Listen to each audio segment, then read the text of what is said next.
My name is Daniel Mercer, and what I'm about to share with you is something that changed my life forever. On the night of October 12, 2007, I took what I thought was my last breath. For most of my life, I had been a man of reason, someone who needed proof to believe in anything beyond what I could see and touch. My grandmother used to tell me stories about a sacred mark, an M on the palm, that was a sign of divine purpose. I never paid much attention to her words, brushing them off as old superstition, but looking back now, I wish I had listened sooner. I had spent years chasing knowledge, diving into philosophy, searching for the meaning of life through books rather than faith. I was a college professor in Chicago, dedicated to teaching others how to think critically, yet I never once stopped to question my own beliefs.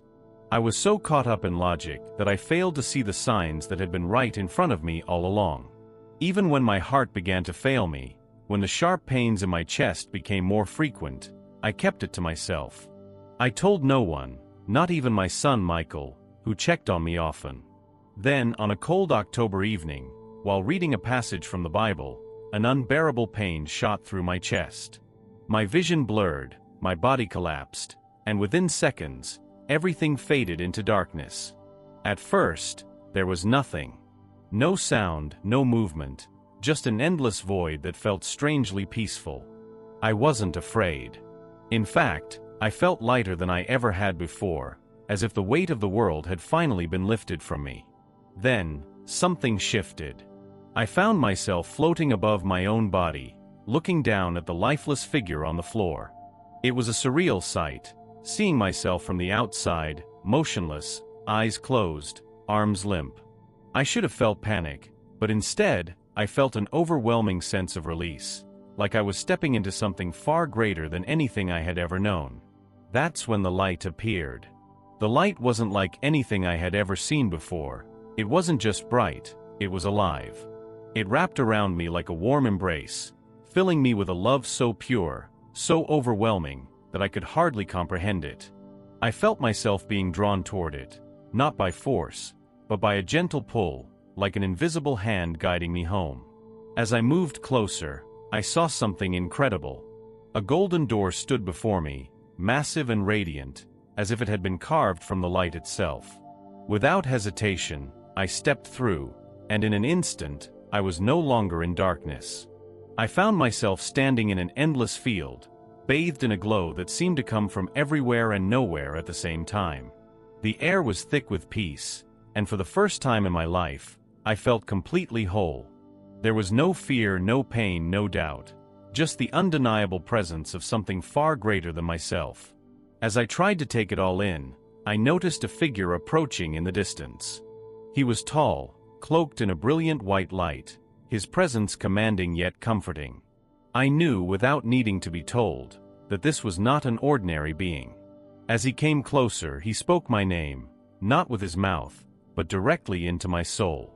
Daniel, you have searched for truth your entire life, but you have been looking in the wrong places. His voice carried a wisdom beyond human understanding, and in that moment, I knew exactly who he was. This was the angel Raphael, a messenger of God. He reached out his hand, and as soon as I took it, everything around us changed. Suddenly, I was standing in a long corridor, but this wasn't just any hallway, it was made of memories, my memories. Along the walls, scenes from my life played like a movie, each one more vivid than the last. I saw myself as a child, sitting beside my grandmother as she traced her finger over the M on my hand, telling me it was a gift from God.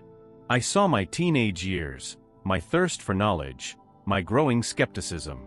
And then I saw something that made my heart ache. I saw the moments where I could have made a difference, but chose not to. The times when I turned away from people who needed my help, too caught up in my own world to notice their pain. I saw a man at the bus stop, shivering in the cold, his eyes pleading for kindness. I remembered that moment. I had looked at him, considered offering him my coat, but then convinced myself it wasn't my problem. I saw my son Michael as a little boy, tugging at my sleeve, asking me to play with him, but I was too busy grading papers, too distracted by work to give him the time he deserved. I saw my mother's last days in the hospital, her hands weak, her voice barely above a whisper as she asked me to pray with her. I had hesitated. I told myself prayer wouldn't change anything. Tears welled in my eyes as regret weighed down on me like a heavy chain. I had always thought of myself as a good man, but now, watching my life unfold before me, I saw the truth. I had lived selfishly, chasing knowledge but ignoring wisdom, seeking answers but rejecting faith. I fell to my knees, overcome with guilt. I wasted my life, I whispered, my voice breaking. I had so many chances, and I let them slip away. Raphael knelt beside me, his presence radiating comfort. You are seeing with new eyes, Daniel, he said. But your journey is not over. Before I could ask what he meant, everything shifted again. The corridor faded, and a new light filled the space. This time, it wasn't coming from around me. It was coming from someone standing right in front of me. I didn't need an introduction. I knew who he was the moment I saw him. Jesus. I couldn't move. I couldn't speak. I could only stare as the presence of Jesus filled every part of me, deeper than anything I had ever felt before. His eyes, full of love yet carrying the weight of eternity, met mine, and in that instant, I knew he had seen everything. Every mistake, every doubt, every moment I had turned away from him. And yet, there was no anger in his gaze, no disappointment. Only love. A love so vast, so complete, that I felt unworthy to stand before him. My knees buckled, and I fell to the ground, overcome with emotion. Daniel, he said, his voice like a whisper and a roar all at once. You have spent your life searching, but you have been blind to what was right in front of you. As he spoke, he reached out his hand toward me, and when his fingers touched mine, I felt a warmth unlike anything I had ever known. Then, I saw it. On his palm was a glowing symbol, an M, shining like molten gold, pulsing with divine energy. My breath caught in my throat as I looked down at my own hand. The same mark was there, but I had never noticed it before. Or maybe, I had never allowed myself to see it. I looked back up at him, my mind racing. What does this mean? I asked, my voice barely above a whisper. Jesus smiled gently and said, This mark is not just on your hand, Daniel. It is on your soul. It is a calling, a reminder of what you were created for. He then revealed the meaning of the M, mercy, mission, and Messiah. Mercy, because those who bear this mark are meant to show love and compassion to others. Mission, because they have been entrusted with a divine purpose, to bring light into the world. And Messiah, because all good things, all love, must lead back to him. As his words sank in, I felt something shift inside me. For the first time in my life, I truly understood. Tears streamed down my face as the weight of his words settled deep into my soul. All my life, I had been searching for meaning in books, in knowledge, in things of this world, but the truth had been written on me from the very beginning. The M wasn't just a symbol, it was a calling, a responsibility. It wasn't about being special or chosen above others. It was about serving, about loving, about living for something greater than myself. But as the realization dawned on me, a question formed in my mind, one that I couldn't ignore. What about those who don't have this mark? I asked, my voice still trembling. What does it mean for them? Jesus' expression softened even more, and he spoke with a patience that made my heart ache. Everyone has a mission, Daniel, he said. But not all missions are marked the same way. Some carry their purpose in their hearts, even if it is not written on their hands. Others are still searching, waiting for the moment when they will see the truth. And some, he paused, his eyes filled with sorrow, some turn away, choosing the world over what is eternal. But I never stop calling them. I never stop knocking. His words hit me like a wave. It wasn't about the M on my hand, it was about what I did with it. It was about how I lived, how I loved, how I fulfilled the purpose he had given me. And for the first time in my life, I wanted nothing more than to do exactly that. But then, just as I opened my mouth to speak, a new feeling washed over me, one I couldn't explain. The light around me began to shift, and I felt myself being pulled backward, away from Jesus, away from the warmth and peace. I didn't want to go. "No," I whispered. "Please let me stay." But his voice echoed one final time, "It is not your time yet, Daniel. Go and fulfill your mission."